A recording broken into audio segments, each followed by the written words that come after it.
warahmatullahi wabarakatuh. Waalaikumsalam warahmatullahi wabarakatuh. Pada yang terhormat Bapak Dr. Andes EPD selaku dosen mata kuliah pragmatik dan juga rekan saya dan juga teman-teman yang berbahagia. Perkenalkan, saya Delia Ranaswati sebagai moderator dan di samping saya ada Rosa Alivia sebagai presenter beserta Devi dan Nurul sebagai sekretaris.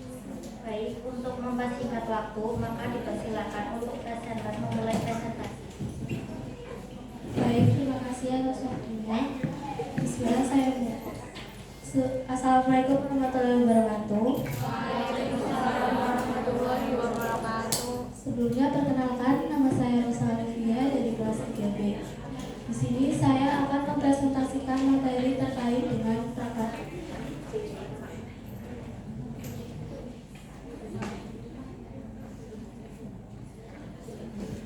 Ada beberapa topik bahasan yang akan saya sampaikan pada malam hari ini. Yang pertama tentu saja pengertian pragmatik, yang kedua deiksis, yang ketiga tindak tutur, yang keempat beranggapan, yang kelima implikatur, dan yang terakhir strategi tutur.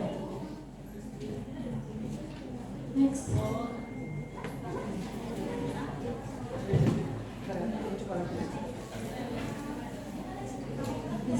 Yang pertama pengertian pragmatik. Di sini saya mengambil dari dua para ahli, yaitu Merritt Ledge 1983 dan Levinson. Yang pertama, Merritt Ledge itu mendefinisikan pragmatik sebagai penelitian atau analisis makna bahasa dalam konteks pembicaraan. Dan menurut Levinson dalam Suyono 1990, pragmatik adalah studi tentang hubungan antara bahasa dan konteks yang membantu menjelaskan pengertian bahasa.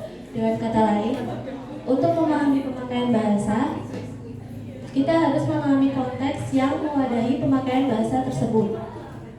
Menurut kedua para ahli tersebut, maksudnya itu menjelaskan bahwa pragmatik itu memusatkan perhatian pada bagaimana makna bahasa dipengaruhi oleh konteks situasi, sosial, serta tempat dalam konteks tuturannya.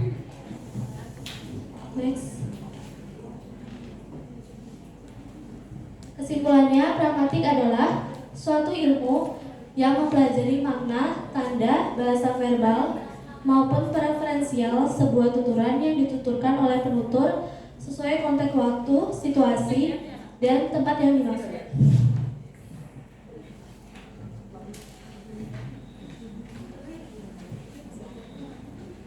Selanjutnya ada pengertian deiksis.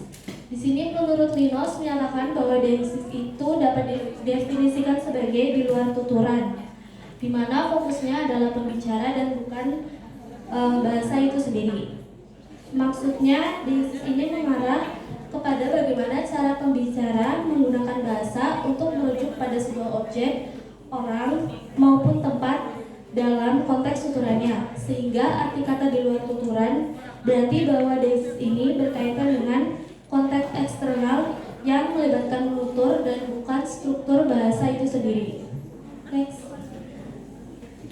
Kesimpulannya, deiksis merupakan istilah dari poin-poin yang mengacu pada apa yang dituju oleh penutur yang sifatnya berpindah-pindah bergantung pada siapa, tempat, ataupun situasi yang dituturkan pada saat itu.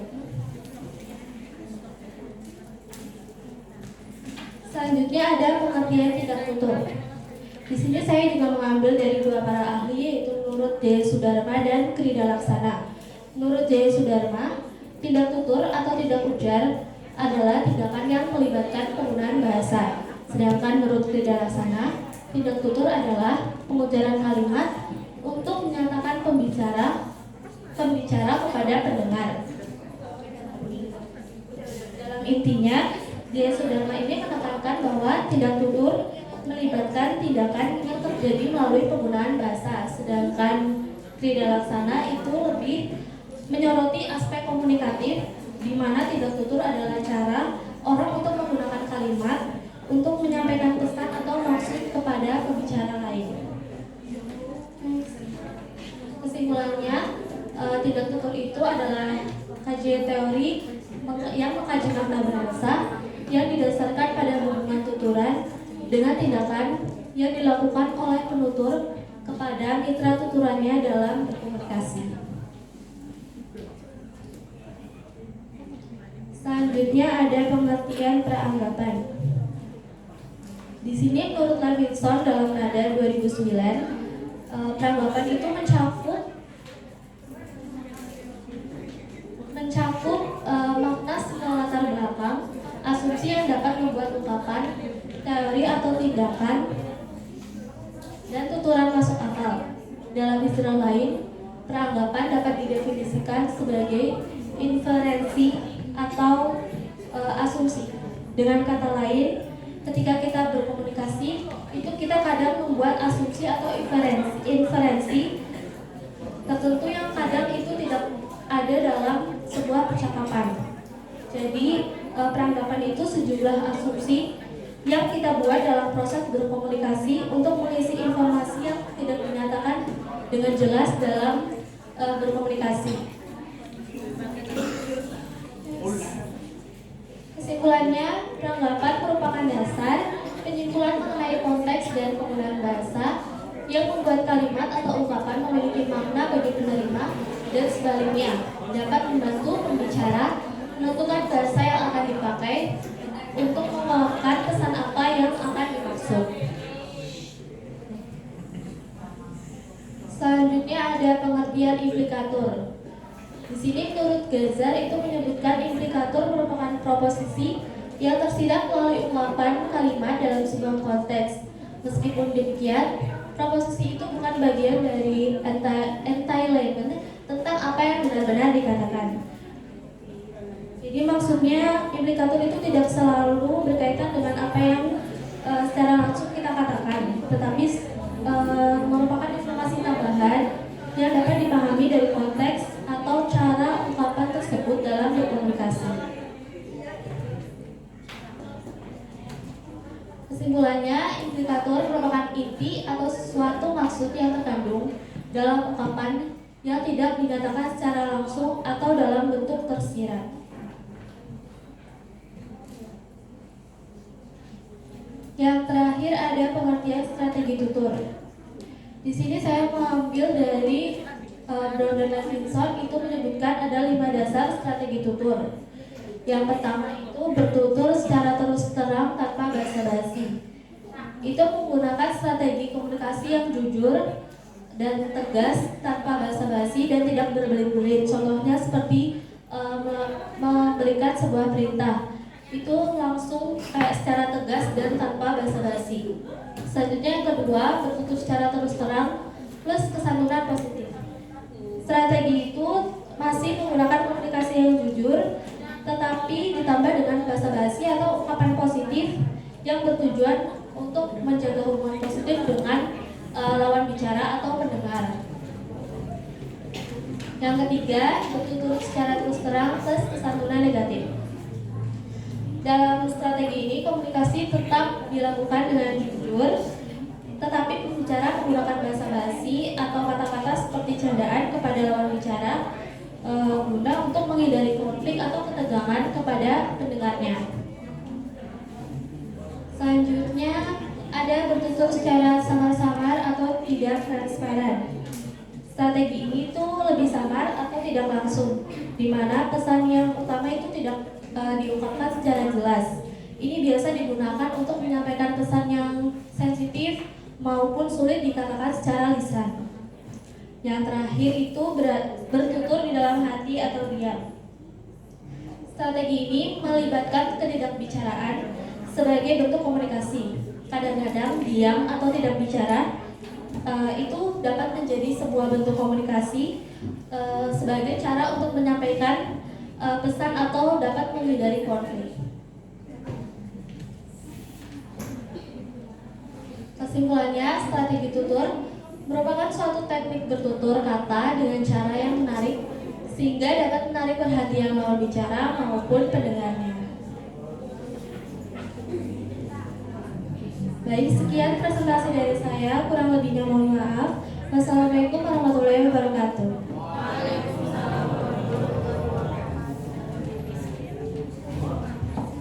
Baik.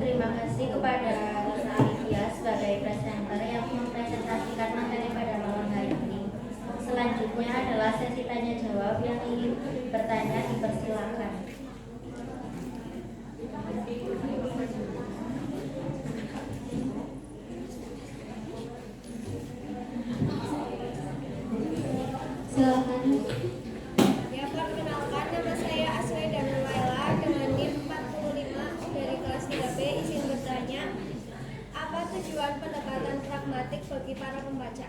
Terima kasih.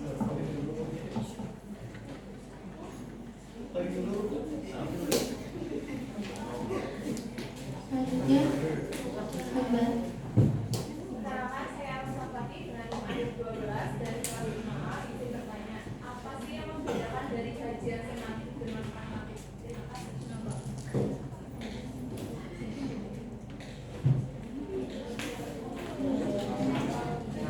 Baik, terima kasih kepada kedua penanya. Kepada presenter dipersilakan menjawab.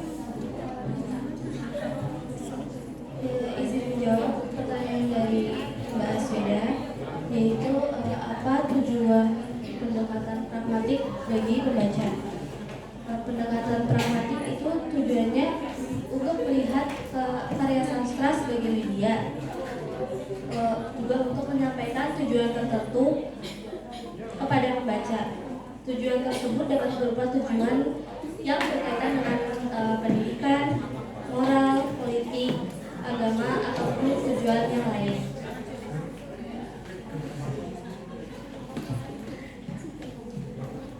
Selanjutnya saya izin menjawab pertanyaan dari baru, yaitu apa yang membedakan kajian semantik dengan pragmatik. Pragmatik itu berbeda dengan semantik. Dalam hal pragmatik, mengkaji maksud ujaran dengan satuan analisisnya berupa tindak tutur, sedangkan semantik itu menelaah makna satuan lingual dengan satuan analisisnya yang berupa arti atau makna. Terima kasih. Terima kasih atas partisipasi dari teman-teman dan kami mohon maaf apabila dalam mempresentasikan materi pada malam hari ini terdapat kesalahan yang disengaja maupun tidak disengaja. Semoga presentasi pada malam hari ini bermanfaat bagi kami dan bagi teman-teman yang telah hadir. Sekian, wassalamualaikum warahmatullahi wabarakatuh.